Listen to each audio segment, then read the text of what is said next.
প্রথমে আমরা যদি অ্যাঞ্জিওগ্রামটা কি সেটা যদি আমরা জানতে চাই, যে করোনারি অ্যাঞ্জিওগ্রাম হলো যে হার্টের রক্তনালী ব্লকজনিত হৃদরোগ, যার বহিঃপ্রকাশ হচ্ছে বুকে ব্যথা বা অ্যাঞ্জিনা যেটাকে আমরা বলি, অথবা হার্ট অ্যাটাকের মাধ্যমে আত্মপ্রকাশ হয়। এবং এই রোগের মেইন যে ফিজিওলজি সেটা হচ্ছে যে হার্টের রক্তনালীতে ব্লক হয় কোলেস্টেরল জমার কারণে।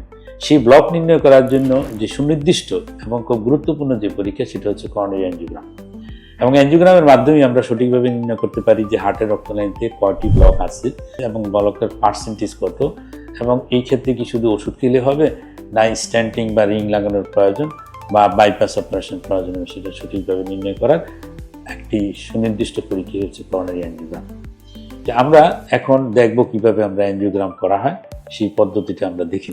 আমরা মনিটরে দেখব যে একজন পেশেন্টের আমরা অ্যাঞ্জিওগ্রাম করেছি, সেই অ্যাঞ্জিওগ্রাম করার পর যে হার্টের রক্তনালী, যেমন এটা হলো বাম দিকে রক্তনালী, এই রক্তনালী দুইটি বড় ব্রাঞ্চ, একটা হচ্ছে এলইডি আমরা বলি, আর একটা বলা হয় এলসিএক্স। এখন দেখেন খুব সুন্দর বোঝা যাচ্ছে যে এলসিএক্স এর এখানে ব্লক আছে, তারপর এলইডির প্রক্সিমাল পার্টে ব্লক, তারপর রেমাস ইন্টারমিডিয়াস একটি আর্টারি, তার মাঝখানে ব্লক আছে, তবে সেই পার্সেন্টেজটা অনেকটা কম। আমরা যেমন এই রোগীর আরও কয়েকটা ভিউ যদি দেখি, এখানে দেখা যায় প্রক্সিমাল পার্ট, এখানে এলইডি ব্লক, তারপর এখানে ডিস্টাল পার্টও দেখা যাচ্ছে এখানে প্রায় 60-70% মতো ব্লক আছে। তারপরে যদি আমরা দেখি এই ভিউতে, এটাকে আমরা স্পাইডার ভিউ বলি, এখানেও আমরা দেখছি যে এল6 ব্লক, রেমাস ইন্টারমিডিয়েসে সামান্য কিছু ব্লক, আর এলইডি প্রক্সিমাল পার্টে ব্লক আছে।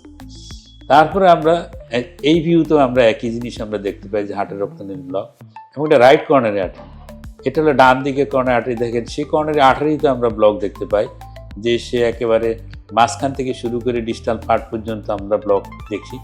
এবং এই ব্লকগুলি সঠিকভাবে নির্ণয় করার জন্যই হচ্ছে করোনারি অ্যাঞ্জিওগ্রাম করা হয়। এখন এই রোগীর ক্ষেত্রে যদি আমরা দেখি কি করা যায়, যেমন তার ক্ষেত্রে হচ্ছে রাইট কর্নারি আর্টারিতে আমরা দুইটি স্ট্যান্ড বসাতে পারি। তারপরে হচ্ছে যে আমরা যেটা দেখলাম যে এলসিএক্স, এখানে আমরা একটা স্ট্যান্ড বসাতে পারি, এলইডির প্রক্সিমাল পার্টে একটা স্ট্যান্ড বসাতে পারি, এর মাধ্যমে চিকিৎসা করা যায়। আবার এই রোগীর ক্ষেত্রে যেহেতু মাল্টিভেসেল ডিজিজ, সেই ক্ষেত্রে বাইপাস অপারেশনের মাধ্যমে চিকিৎসা করা যেতে পারে। তার পাশাপাশি তো ওষুধ খাবেনি। ধন্যবাদ সবাইকে।